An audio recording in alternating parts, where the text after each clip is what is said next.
Shalom Genapers yang ada di rumah, ketemu lagi kita dalam ibadah genap ini. Sebelum kita mulai ibadah ini, mari kita siapkan hati kita mau memuji, membesarkan nama Tuhan bersama-sama ya. Mari kita berdoa. Tuhan Yesus, selamat sore, kami mengucap syukur kepadamu Tuhan, sampai saat hari ini kami masih diberi kesehatan untuk bisa memuji dan membesarkan namamu Tuhan. Terima kasih Tuhan, berkati ibadah dari awal, pertengahan, hingga akhirnya nanti Tuhan. Terima kasih Tuhan, kami telah berdoa dan mengucap syukur di dalam nama Tuhan Yesus Kristus. Haleluya, amin. Mari kita siapkan hati kita mau memuji Tuhan.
memuji, meninggikan nama-Mu. Kiranya Engkau berkati Tuhan. Terima kasih Tuhan, kami telah berdoa dan mengucap syukur. Haleluya, amin. Oke Genapers, kita sekarang mau memuji membesarkan nama Tuhan, oke? Mari kita semua siapkan hati kita untuk bisa memuji, membesarkan nama Tuhan dengan sungguh-sungguh, dengan hati yang sangat sukacita. Oke.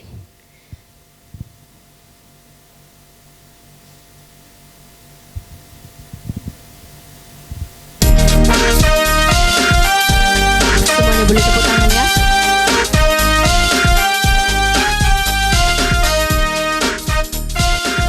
Boleh bangkit berdiri.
Masuk dalam firman Tuhan.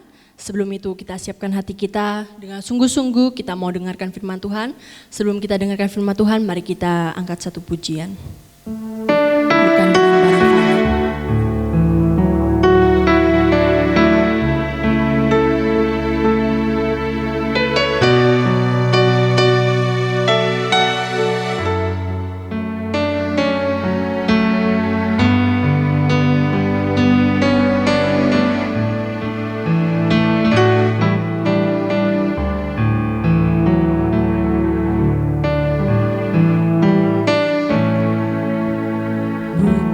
dengan barang fana.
Shalom teman-teman semuanya, apa kabar hari ini?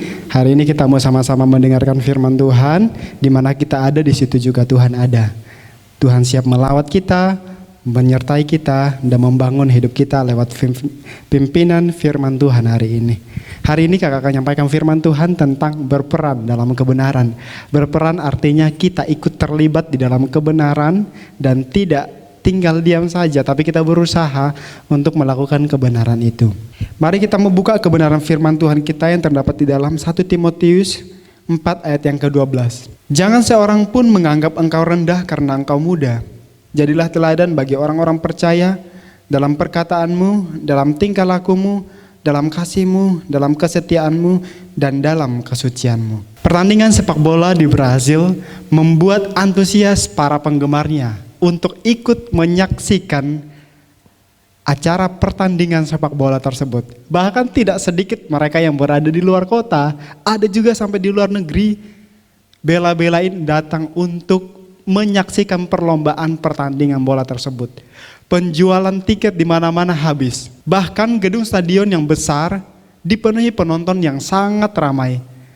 Belum lagi mereka yang menyaksikan siaran pertandingan tersebut di rumah mereka masing-masing lewat handphone dan televisi yang ada. Mereka beramai-ramai mempertaruhkan tim mana yang akan menang. Bahkan tidak sedikit mereka yang lembur sampai pagi demi melihat jagoannya main di pertandingan sepak bola tersebut. Apalagi tim yang ia sukai adalah tim yang saat itu sedang bertanding di pertandingan tersebut. Saat pertandingan dimulai, para pemain berjuang keras untuk mencetak gol di gawang lawan. Dengan strategi dan formasi yang sudah disiapkan, mereka akhirnya berhasil mencetak gol melalui kerja keras dan kekompakan tim satu sama lain. Yang saling mendukung, saling menopang, saling menguatkan. Semangat yang menyala-nyala seperti api yang membara, itulah yang dimiliki oleh para pemain tim sepak bola. Ketika gol dicetak oleh para pemain tim sepak bola, semua penggemar bersorak-sorai kemenangan, bahagia, ceria melihat jagoannya berhasil mengalahkan tim lawan. Manakah yang lebih menarik, menjadi penonton penggemar yang setia atau menjadi salah satu tim dari pemain sepak bola tersebut? Tentunya yang lebih menarik ialah menjadi salah satu pemain dari tim sepak bola tersebut. Dalam hidup kita, Tuhan ingin supaya kita menjadi pelaku-pelaku daripada kebenaran. Bukan hanya menjadi penonton atau hanya sekedar tahu kebenaran tanpa melakukannya. Kebenaran itu yang harus jadi prioritas utama dalam kehidupan kita. Seperti yang Tuhan mau, supaya kita boleh hidup menyenangkan Tuhan. Melalui apa kita dapat menjadi pelaku kebenaran? Yang pertama ialah melalui perkataan dan perbuatan kita. Apapun yang kita perkatakan akan berdampak dalam hidup kita. Maka marilah kita bersedia tak henti-hentinya diingatkan oleh Tuhan agar berhati-hati dengan perkataan kita. Perhatikan ungkapan Yakobus dalam Yakobus pasal 3 ayat 4-5. Dan lihat saja kapal-kapal walaupun amat besar dan digerakkan oleh angin keras, namun dapat dikendalikan oleh kemudi yang amat kecil menurut kehendak jurumudi. Demikian juga lidah, walaupun suatu anggota kecil dari tubuh, namun dapat memegahkan perkara-perkara yang besar. Dengan perkataan, kita dapat membangun masa depan kita. Tetapi dengan perkataan juga kita dapat menghancurkan masa depan kita. Dengan perkataan kita dapat menguatkan satu sama lain, menguatkan orang lain, bahkan menguatkan diri kita sendiri. Tapi dengan perkataan juga kita dapat menjatuhkan orang lain.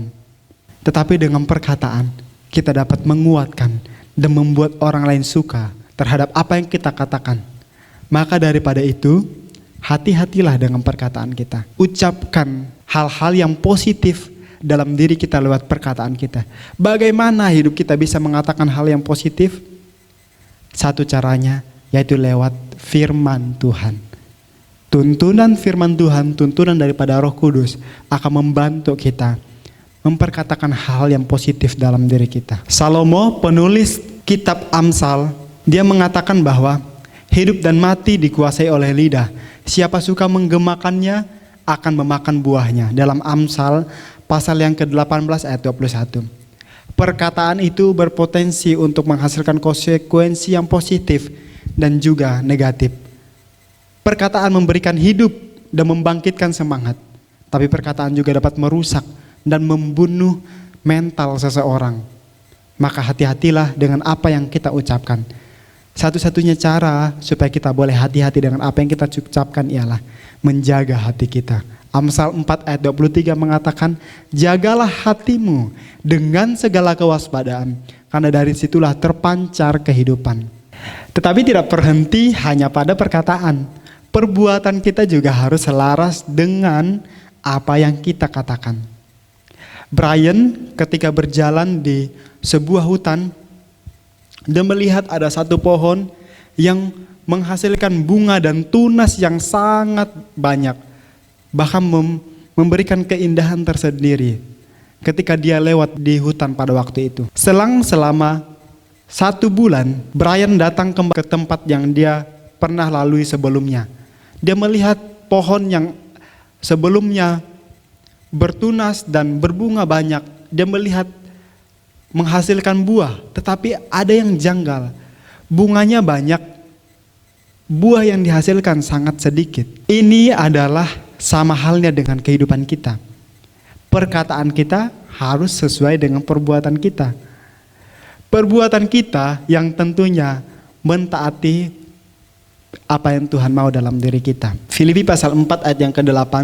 Jadi akhirnya saudara-saudaraku, semua yang benar, semua yang mulia, semua yang adil, semua yang suci, semua yang manis, semua yang sedap didengar, semua yang disebut kebajikan dan patut dipuji, pikirkanlah kesemuanya itu. Dan yang kedua, seperti yang Paulus ajarkan kepada Timotius, jadilah teladan bagi orang-orang percaya dalam perkataanmu, dalam tingkah lakumu, dalam kasih dan kesetiaanmu. Kita juga harus menerapkan kebenaran lewat kita setia kepada Tuhan. Bagaimanapun kondisinya, kita harus tetap setia kepada Tuhan. Kesetiaan berbicara tentang ketekunan. Ketekunan untuk kita terus-menerus melakukan apa yang menurut kita anggap baik. Ketekunan adalah kemampuan untuk bertahan di tengah-tengah tekanan dan kesulitan. Sekalipun kita disakiti, kita harus tetap memperkatakan dan melakukan hal yang baik. Kita harus setia melakukannya. Kenapa? Karena itu harus kita lakukan.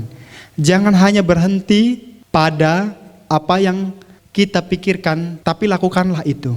Ciri-ciri orang yang setia itu ialah orang itu konsisten dengan apa yang ia lakukan. Tentunya dengan perbuatan baik. Dan bertahan sampai akhir. Meskipun di tengah-tengah kesulitan, dia disakiti, diterpa, dia tetap fokus pada hal yang baik yang harus dia lakukan.